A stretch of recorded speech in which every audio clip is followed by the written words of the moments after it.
कोलकाता की डॉक्टर बेटी की। कोलकाता की डॉक्टर बेटी को इंसाफ कब मिलेगा, ये बड़ा सवाल है। पूर्व प्रिंसिपल संदीप घोष आखिर क्या छुपा रहा है?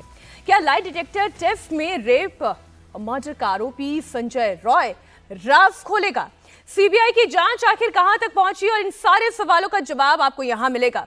सबसे पहले इस वक्त की बड़ी खबर आपको दे दें, आज सुप्रीम कोर्ट में कोलकाता रेप मर्डर केस में सुनवाई होगी और अब से थोड़ी ही देर में चीफ जस्टिस डीवाई चंद्रचूड़ की बेंच कोलकाता केस की सुनवाई करने जा रही है।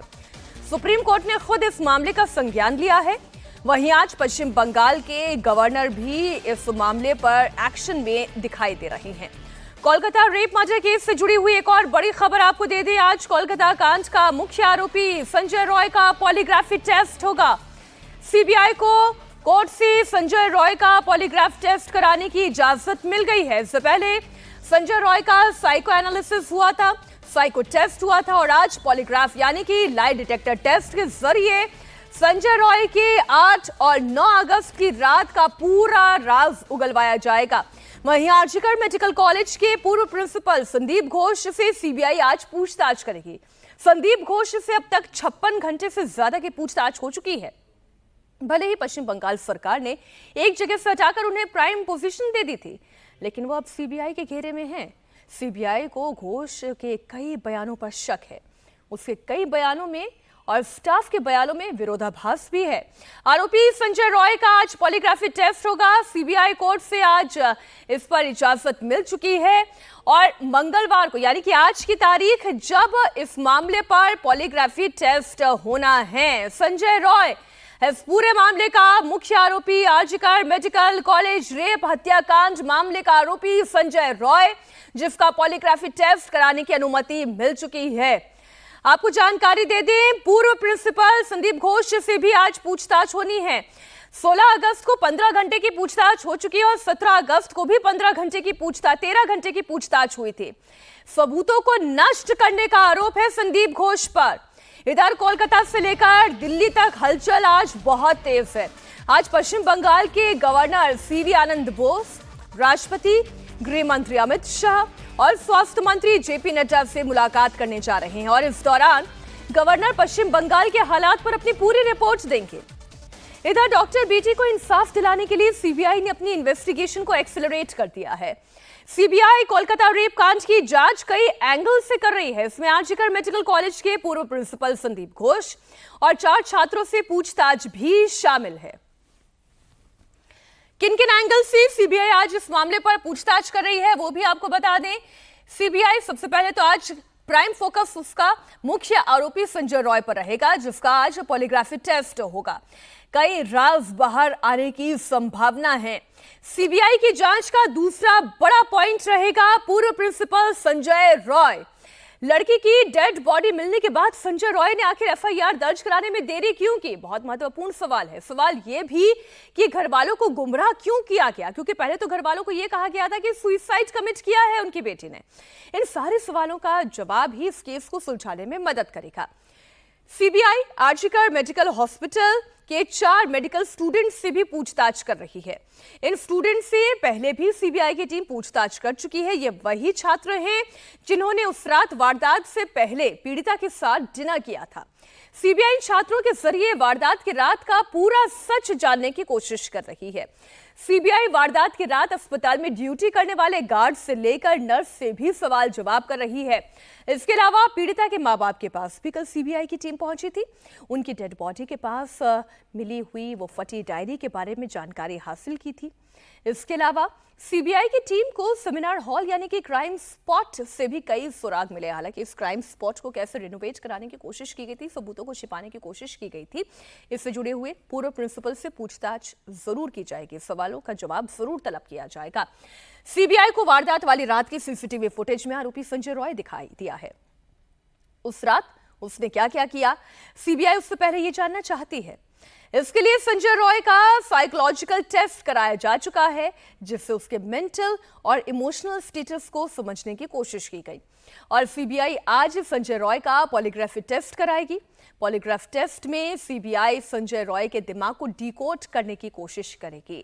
वो कितना सच बोल रहा है, कितना झूठ बोल रहा है, कितनी बातों को घुमाने की कोशिश कर रहा है और उसके साथ इस पूरे मामले में और कौन कौन संलिप्त है, ये तमाम जानकारी इस पॉलीग्राफ टेस्ट के जरिए स्पष्ट हो पाएगी।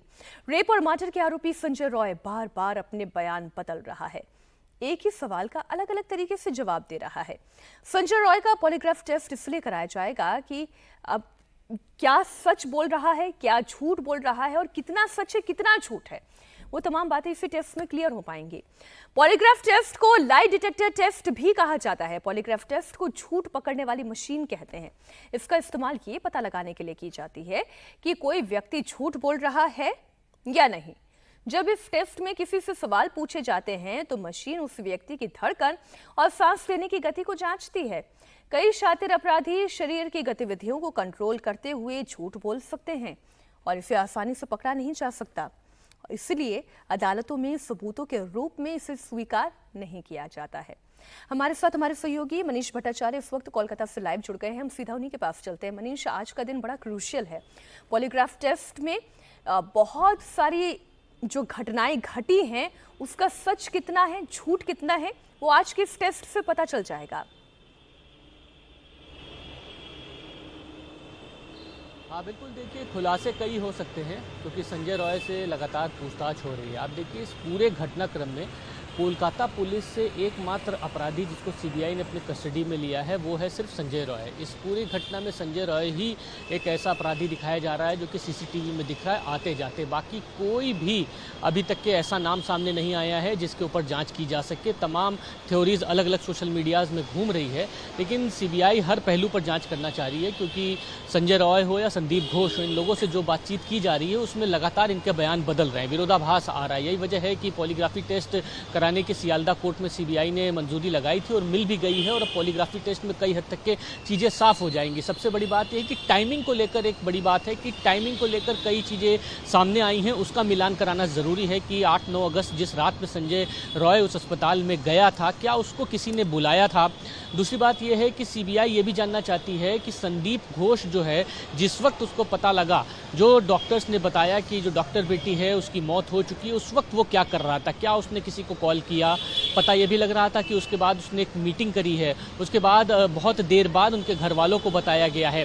तो क्या संजय रॉय को बुलाया गया, संदीप घोष को क्या पता था, सेमिनार रूम का सच क्या है, सेमिनार रूम के आसपास की थ्योरी क्या है, सेमिनार रूम में किस तरीके से कंस्ट्रक्शन कराने का जो ऑर्डर दिया गया था, क्या एविडेंस टैंपर करने की कोशिश की गई थी। फ्रंट गेट से संजय रॉय तो आते जाते दिखाई दे रहा है जो कि सीसीटीवी में दिख रहा है, लेकिन बैक गेट से कोई आया या उस फ्लोर पर मौजूद था। ये तमाम ऐसे सवाल हैं सीबीआई के सामने जिसको क्रैक करना ज़रूरी है, जिसमें कई हद तक के संजय रॉय जो आरोपी है, जो इस वक्त सीबीआई के पास है, वो बता सकता है कि उसकी भूमिका क्या है। क्योंकि जो चीज़ें सामने आई हैं, जो कबूलनामा है उसके मुताबिक तमाम ये बातें आई कि संजय रॉय ने कबूला है और ये भी पता चला है कि संजय रॉय अस्पताल में आने से पहले वहाँ पर पोर्नोग्राफी देख रहा था, रेड लाइट एरिया में गया था। उसके बाद फिर वो अचानक से अस्पताल में कैसे पहुंचा, ये बड़ा सवाल। सेमिनार रूम में ही कैसे पहुंचा, ये एक बड़ा सवाल। क्या सेमिनार रूम में किसी ने उसको बुलाया था, उससे किसी की बातचीत हुई थी। इसी वजह से संदीप घोष की, संजय रॉय की चैट, कॉल हिस्ट्री सब कुछ देखी गई है, लेकिन जो बयान थे वो लगातार वो बदलते गए। बिल्कुल ये ठीक बात है और इसलिए सवाल ये भी उठता है कि संदीप घोष को भी बचाने की कोशिश कौन कर रहा है। एक जगह से इस्तीफा करवा कर दूसरी एक जगह से टर्मिनेट करा के आप दूसरी जगह प्राइम पोजीशन कैसे दे सकते हैं। ये यानी कोई ना कोई बचाने की कोशिश कर रहा है और हो सकता है कि मामला केवल डॉक्टर बेटी के मर्डर से जुड़ा हुआ नहीं है, कोई और बड़ा खेल कुछ इसके पीछे चल रहा हो। संभावनाएं बहुत सारी हैं। ओंकार सरकार भी हमारे सहयोगी जुड़े हुए हैं। ओंकार, इस वक्त संदीप घोष कहाँ पर है, उसे कहाँ रखा गया है और आज उससे कितने बजे पूछताछ शुरू होगी? आरजीकर मेडिकल कॉलेज और अस्पताल के पूर्व प्रिंसिपल संदीप घोष को आज 11 बजे फिर से सीबीआई दफ्तर यानी कि सीजीओ कॉम्प्लेक्स में बुलाया गया है। उनसे फिर से पूछताछ की जाएगी। अब तक लगभग 56 घंटे से भी ज़्यादा उनसे पूछताछ की गई है। लगातार 17 तारीख से उनको मैराथन जो पूछताछ की जा रही है। कहीं ना कहीं संदीप घोष कई सारे बयान अपने बदल रहे हैं। कई बार उनके मोबाइल फ़ोन से कई डेटा यूजेस हुआ है, लेकिन डेटा यूज़ के बाद उन्होंने कौन कौन फ़ोन कॉल्स किए हैं, वो फ़ोन कॉल्स, वो मैसेजेस उन्होंने डिलीट किया है, यही सारी सवाल अभी सीबीआई उनसे जानने की कोशिश में जुटी हुई है। कल जैसे देखा गया संदीप घोष को लगातार 13 घंटे तक पूछताछ की गई। उसके बाद रात को करीब 12 बजे उन्हें सीबीआई दफ्तर से छोड़ा गया। फिर आज सुबह 11 बजे उनको बुलाया गया है और वो आज फिर से उनको जो पूछताछ है सीबीआई के द्वारा, वो सीबीआई के द्वारा पूछताछ की जाएगी कि सबसे पहले जो ये सवाल है कि जब ये घटना घटी तब वो कितने बजे। बिल्कुल, आज नजर ओंकार हमारी दिल्ली सुप्रीम कोर्ट में भी लगी रहेगी, दिल्ली पर भी टिकी रहेगी, क्योंकि आज चीफ जस्टिस डीवाई चंद्रचूड़ की बेंच इस मामले पर सुनवाई करने जा रही है। सुप्रीम कोर्ट ने इस पूरे मामले पर स्वतः संज्ञान लिया है। बहुत शुक्रिया ओंकार आपका, मनीषा आपका पूरी